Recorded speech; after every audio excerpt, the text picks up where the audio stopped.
ওয়ামা আরসালনাকা ইল্লা রাহমাতাল লিল আলামিন। ও রাসূল আকরাম সাল্লাল্লাহু আলাইহি ওয়াসাল্লাম, আপনাকে আমি সারা পৃথিবীর মানুষের জন্য প্রেরণ করেছি রহমত স্বরূপ। রাসূলকে সারা পৃথিবীর কি স্বরূপ পাঠাইছেন? রহমত স্বরূপ দুনিয়াতে রাসূলকে প্রেরণ করেছেন। রাসূল দুনিয়াতে শুধু মানুষের জন্য রহমত না, গাছপালা, পশু পাখি, তরুলতা, চন্দ্র সূর্য সব কিছুর জন্য রহমত স্বরূপ আল্লাহর রাসূল প্রেরিত হয়েছেন। রাসূল আকরাম সাল্লাল্লাহু আলাইহি ওয়াসাল্লাম জঙ্গলে চলছিলেন। সাহাবায়ে কেরাম জিজ্ঞাসা করলেন, হে আল্লাহর রাসূল, জঙ্গলের ভিতরে কোনো প্রাণী, কোনো মানুষ নাই, তাহলে জঙ্গলের ভিতর থেকে কিসের আওয়াজ পাওয়া যায়? আপনাকে সালাম দিচ্ছে। রাসূল আকরাম সাল্লাল্লাহু আলাইহি ওয়াসাল্লাম বলে, ও সাহাবায়ে কেরাম, আমি শুধু মানুষের জন্য নবী না, সমস্ত কুল মাখলুকাত সব কিছুর জন্য আমি নবী। আমাকে জঙ্গলার হিংস্র প্রাণীগুলো, জঙ্গলার গাছগুলো আমাকে সালাম দিচ্ছে। রাসূল আকরাম সাল্লাল্লাহু আলাইহি ওয়াসাল্লামকে সারা জাহানের জন্য রহমত স্বরূপ প্রেরণ করেছেন। আরবদের ভিতরে যখন সবচেয়ে খারাপ অবস্থান চলছিল, মক্কার মানুষগুলো উলঙ্গ হয়ে কাবা তাওয়াফ করেছিলেন, ওই মুহূর্তে আল্লাহ রব্বুল আলামিন রাসূল আকরাম সাল্লাল্লাহু আলাইহি ওয়াসাল্লামকে রহমত স্বরূপ পৃথিবীর সবচেয়ে বড় ডাক্তার হিসাবে, রূহের ডাক্তার হিসাবে আল্লাহ রব্বুল আলামিন দুনিয়ার জমিনে প্রেরণ করেছেন।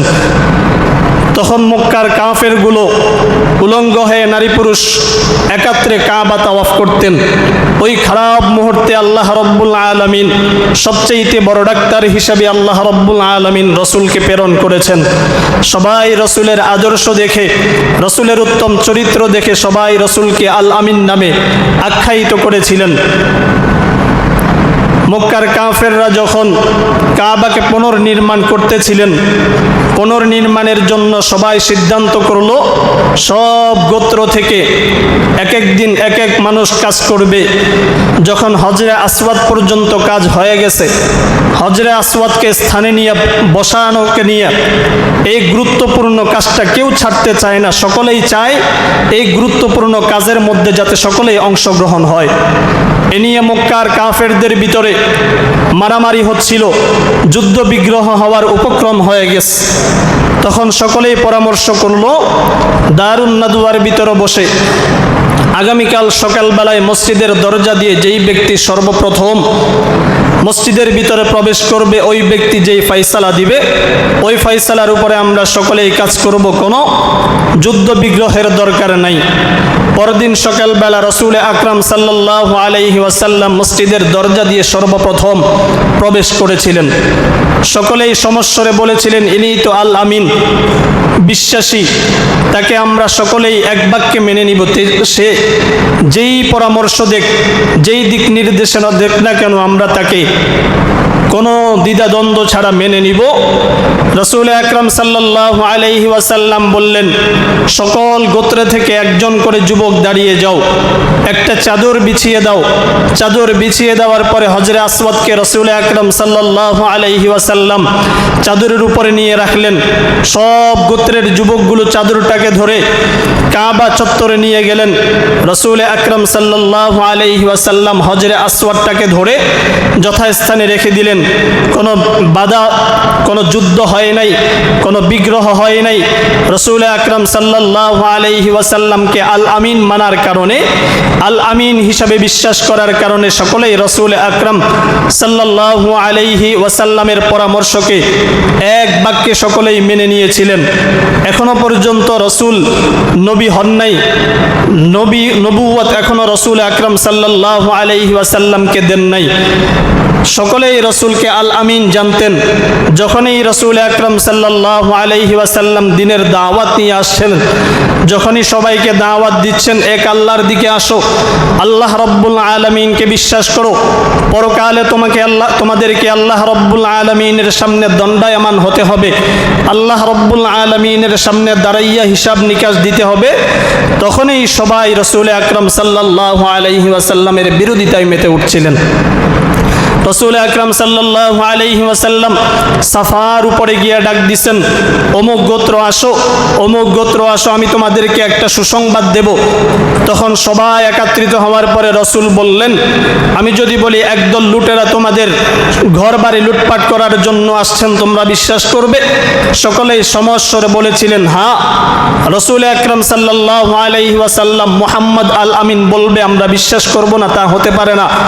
অতঃপর রাসূল বললেন, আমি তোমাদেরকে এমন এক ভবিষ্যৎবাণী দিচ্ছি যে তোমরা আল্লাহ রব্বুল আলামিনের দরবারে ফিরে এসো, এক আল্লাহকে বিশ্বাস করো, সমস্ত মূর্তিগুলোকে ফেলে দাও, মূর্তিগুলোকে পিছনে ফেলে আল্লাহ রব্বুল আলামিনের দিকে ধাবিত হও, হাসরের ময়দানে জান্নাত জাহান্নামকে তোমরা ভয় করো। তখন সবাই রাসূল আকরাম সাল্লাল্লাহু আলাইহি ওয়াসাল্লামের বিরোধিতায় মেতে উঠলেন। অথচ রিসালাতের দাওয়াত দেওয়ার পূর্বেই সবাই রাসূল আকরাম সাল্লাল্লাহু আলাইহি ওয়াসাল্লামকে অত্যন্ত মুহাব্বত করতেন। কিন্তু যখন রিসালাতের দাওয়াত নিয়ে আসছেন, মক্কার কাফেররা আবু তালেবের নিকট গিয়া বলেন, আপনার ভাতিজাকে দিন থেকে সরান, আমাদের মূর্তির বিরুদ্ধে কথা বলতেছেন, আমাদের বাপদাদাদেরকে মূর্খ আখ্যায়িত করতেছেন, আপনি আপনার ভাতিজাকে এই পথ থেকে সরাইয়া দেন, অথবা আপনি তার জিম্মাদারি ছেড়ে দেন।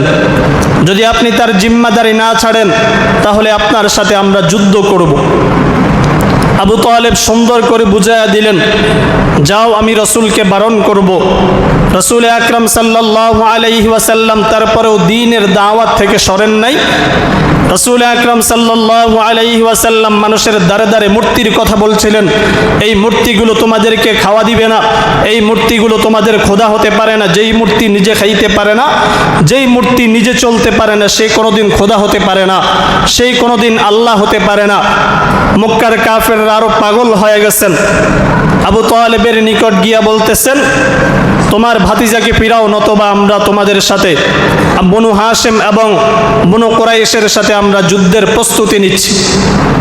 যখন রাসূল আকরাম সাল্লাল্লাহু আলাইহি ওয়াসাল্লামের দ্বীনের দাওয়াত দেখে মক্কার কাফেররা যুদ্ধের ঘোষণা দিচ্ছেন, আবু তালেব অত্যন্ত চিন্তায় পড়ে গেছেন।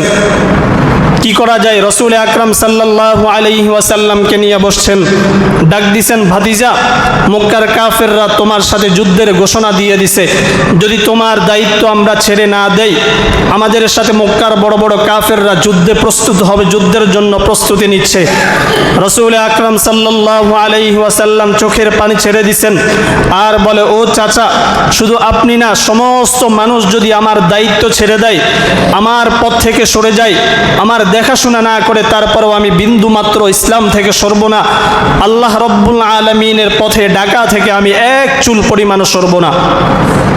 যখন রাসূল আকরাম সাল্লাল্লাহু আলাইহি ওয়াসাল্লামের এই দৃঢ়তা দেখলেন, রাসূল আকরাম সাল্লাল্লাহু আলাইহি ওয়াসাল্লামকে কোনোভাবেই দ্বীন থেকে সরানো যাবে না। আবু তালেব বলে, তুমি দ্বীনের দাওয়াত চালিয়ে যাও, আমার হাত সর্বদা তোমার মাথার উপরে থাকবে, আমি তোমার জিম্মাদারি কখনো ছাড়ব না। আবু তালেব রাসূলুল্লাহ সাল্লাল্লাহু আলাইহি ওয়াসাল্লামকে পাহারা দিয়ে রাসূল আকরাম সাল্লাল্লাহু আলাইহি ওয়াসাল্লাম দ্বীনের দাওয়াত দিয়ে যাচ্ছেন। মক্কার কাফেররা তাদের মূর্তির বিরুদ্ধে তাদের বাপদাদাদেরকে মূর্খ বলার কারণে তারা রাসূল আকরাম সাল্লাল্লাহু আলাইহি ওয়াসাল্লামকে দুনিয়া থেকে সরিয়ে দেওয়ার জন্য, দুনিয়া থেকে রাসূল আকরাম সাল্লাল্লাহু আলাইহি ওয়াসাল্লামের নামকে মুছিয়ে দেওয়ার জন্য পাগলের মতো উঠে লাগলেন। রাসূল আকরাম সাল্লাল্লাহু আলাইহি ওয়াসাল্লাম কোনোভাবেই দিন থেকে সরছে না। তখন মক্কার কাফেররা পরামর্শে বসলেন। পরামর্শে বসার পরে উতবা ইবনে রাবিআকে রাসূল আকরাম সাল্লাল্লাহু আলাইহি ওয়াসাল্লামের নিকট প্রেরণ করলেন। রাসূল আকরাম সাল্লাল্লাহু আলাইহি ওয়াসাল্লাম নামাজরত অবস্থায় ছিলেন। নামাজ শেষ করার পরে ডাক দিলেন, হে ভাতিজা, তুমি আমাদের চাইতে উচ্চ বংশের লোক, মক্কার সবচাইতে উত্তম চরিত্রের অধিকারী তুমি, সবচাইতে উত্তম বংশের লোক হলে তুমি, তাহলে কেন তুমি নিজের বংশের ভিতরে দ্বন্দ্ব বাজাইতেছো? কেন নিজের বাপদাদাদের বিরুদ্ধাচরণ করতেছো? কেন তাদের বাপদাদাদের মূর্তিগুলোর বিরুদ্ধে তুমি কথা বলতেছো? যদি এর দ্বারা তোমার উদ্দেশ্য হয় মক্কার নেতা হওয়ার জন্য, তাহলে আমাকে বলো, আমি তোমাকে সবচাইতে মক্কার বড় নেতা বানিয়ে দিব। তোমার কথা ছাড়া কেউ উঠবে না, তোমার কথা ছাড়া ছাড়া কেউ বসবে না, তোমার কথা ছাড়া একটা গাছের পাতাও জড়বে না, বলো আমি তোমাকে মক্কার সবচেয়ে বড় নেতা বানিয়ে দিব। যদি এই দ্বীনের দাওয়াত দ্বারা যদি তোমার উদ্দেশ্য হয় মক্কার সবচেয়ে সুন্দর রমণী, তাহলে বলো আমি তোমাকে মক্কার সবচেয়ে সুন্দর রমণী এনে তোমার সামনে হাজির করে দিব। রাসূল আকরাম সাল্লাল্লাহু আলাইহি ওয়াসাল্লাম উতবা ইবনে রাবিআকে কোরআনের আয়াত শুনিয়ে দিয়েছেন। উতবা ইবনে রাবিআ নিজের গোত্রের কাছে গিয়ে বলেন, খোদার কসম মুহাম্মদ আমাকে এমন একটা বাণী শুনিয়েছেন যেই বাণী দুনিয়ার কোনো মানুষের কথা হতে পারে না। লাইসা হাযা মিন কালামিল বাশার, এটা কোনো মানুষ রচিত কালাম না। যেই বাণী সে আমাকে শুনিয়েছে এটা আল্লাহ রব্বুল আলামিন প্রদত্ত, অতএব তোমরা তার বিরুদ্ধাচরণ ছেড়ে দাও, রাসূল আকরাম সাল্লাল্লাহু আলাইহি ওয়াসাল্লামের উপর তোমরা ঈমান নিয়ে এসো। উতবা ইবনে রাবিআ ছিল মক্কার কাফেরদের বড় লিডার। তাকে পাঠাইছে রসুলের নিকট। রসুলের কোরআন তেলাওয়াত শুনেই রসুলের পক্ষে চলে গেছেন, রসুলের পক্ষে কথা বলতেছেন। আবু জাহাল ডাক দিয়া কয়, মুহাম্মদ মনে হয় উতবা ইবনে রাবিআকে জাদু করেছেন, যার কারণে উতবা ইবনে রাবিআ রসুলের পক্ষে কথা বলতেছেন। নাউজুবিল্লাহ।